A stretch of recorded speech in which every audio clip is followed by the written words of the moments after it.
Jessie Krebs, and this time we're going to be showing how to do a square lash, which is a way to take a pole like so, and maybe I need a really firm shelter, something really strong. Just a line between trees is not going to cut it.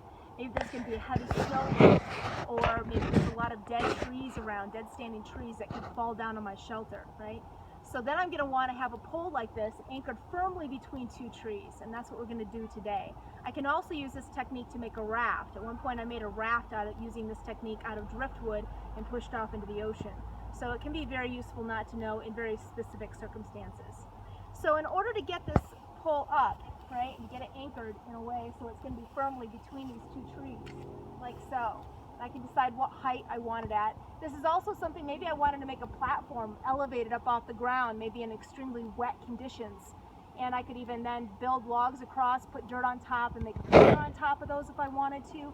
I could build an elevated platform for all kinds of things to sleep on if the ground's really wet, right? So a lot of different ways I can use this. In this case though, this lash is needed when it's about almost a 90 degree, close to a 90 degree angle between the pole and whatever you're tying to, right? So in this case, I want to keep it at this angle. But let's say I'm a lone survivor. I can't hold both ends of the pole at the same time.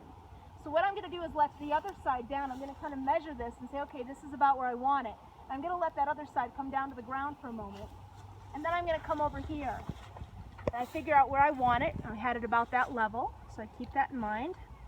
Come down to the pole itself, and on both of these I'm going to be starting with a bowline that I'm going to make slips. So to make a bowline, I'm going to make a running loop, putting the body through, put a bite of the tail in, collapse it so that pops through and I have my bowline. And then I'm just going to basically turn that bowline inside out like so, and I've just made a running bowline. So it makes like a slip loop that can collapse down on something. So now I'm going to slide this over the end of my pole and let that cinch down. And this is going to be how I start the square lash on the other side as well. So now I'm going to take this, and I just want it to hold it up at approximately that level while I tie the other knot first. Then I'll come back and do this one in the proper position, because right now obviously I can't do a square lash. It's not perpendicular to each other. So I'm going to come around the tree, pull this up pretty tight, and here I'm just going to do a halter hitch. So I'm going to make a bite around this part coming off the tree, then make another bite, pass it behind that one, and then back through the loop I just made, like so. So now this is very loose. It'll come out really easy when I'm ready to tie the square lash to this tree. So now let's go over to the other one and actually do the square lash. So now I can lift up this side, get it to about the height I want. I'm going to say about there. Grab my other line. I'm just going to use a shoulder to prop it on. And I'm going to do that bowline again. So again, I'm making an overhand, reaching through, grabbing a bite of the body, sticking the tail back into it, and collapsing that until it pops through.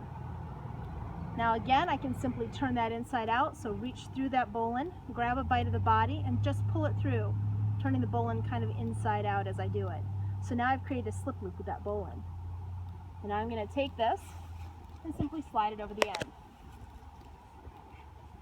Cool! So now that cinches on. You can see how the bowline, now that it's anchored and it's a running bowline, so it's going to anchor on there really well, cinches down around that tree, around the pole, I should say in this case. And so then I make sure that that first wrap is perpendicular. It's running right with this tree. It's right next to it. It's not way out here or on the inside. It lines up right with this. And now I'm going to make the lash. So I come around the tree behind, keeping it flat and level, so as though it were on a plane with the top of the pole. I bring this all the way around, and I'm starting what would be called the first of my wraps.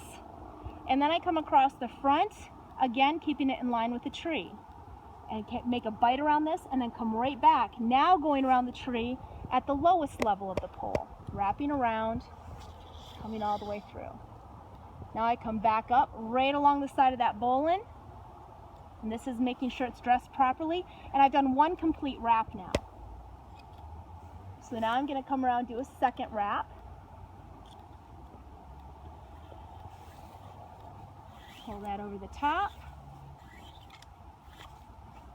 Make sure it's dressed up, keeping it nice and tight. following the line behind the tree at the same level at the bottom of the pole. Coming around again, so now I've done 2 complete wraps, and I'm going to do a third. One more, coming around.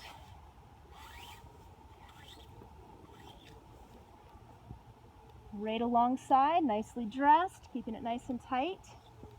Up alongside, right next to the bowline that we started with. There's my third complete. You can see 3 wraps right there. 3, including bowline. Now I'm going to do my fraps. Those are my wraps. Now I'm going to do the fraps. So now I'm going to go around the wraps that I just made, like I was trying to separate the tree and the pole. Let me get my little line through here. Come up over the top. I did 3 wraps around. So normally I would do 3 fraps. So I'm going to come around once, and I'm going to crank. You can see how that really pulls the lashing in and tightens it. So there's 1. Coming around again. So there's 2 fraps. And I'll even back up a bit here. Back up a bit. I'll even take the end, coil this up, and stand on this 550 and really cinch that puppy in. So I'm really cranking on it and try to hold that pressure. This is the last frap. I got it stuck in my boot. Come back up around. Last frap. I'm going to pull that through.